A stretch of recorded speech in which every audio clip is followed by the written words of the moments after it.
So another truth that came up was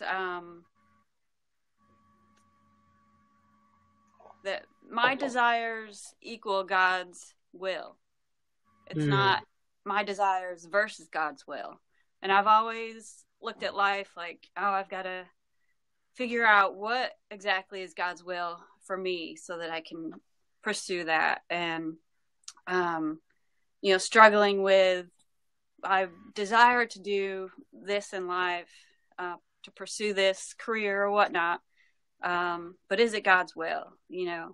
And, Hmm. um, you tell me that, you know, my desires are God's will. They are from God. He's the one, Hmm. he, um, lives, his spirit is in us, and that is good. Everything about him is good. And, we can't have a thought without him. So those, just believing that those desires are from God, and that, he desires for me to um, live life to its fullest. Yeah. And that's, yeah, live a life of good and blessing. So Yeah. Was that kind of a surprising thought in a way to think, yeah, oh, yeah.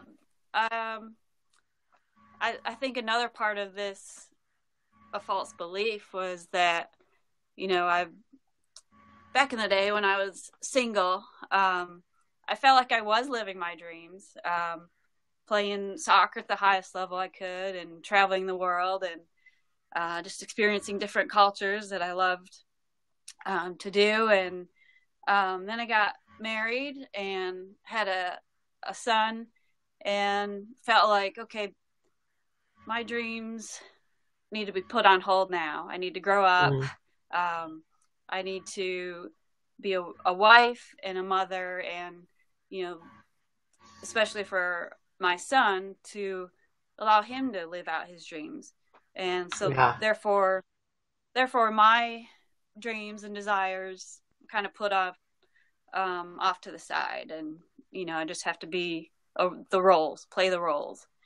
yeah, And, um, and what I felt like during one of the exercises that brought this up, I just felt like the Lord was saying, or asking me, can you have both? You know, mm. and I was like, oh, never thought of that. And, um, and I love, I shared part of that with you, and I love your response was, well, maybe you pursuing your dreams, um, are what's going to help my son or the people around me, take that step of faith to pursue their own. And that's Mm, really had, um, just a life changing perspective, for me in mm. pursuing, yeah, being a mom, being a wife, and just living life. Yeah, yeah. Just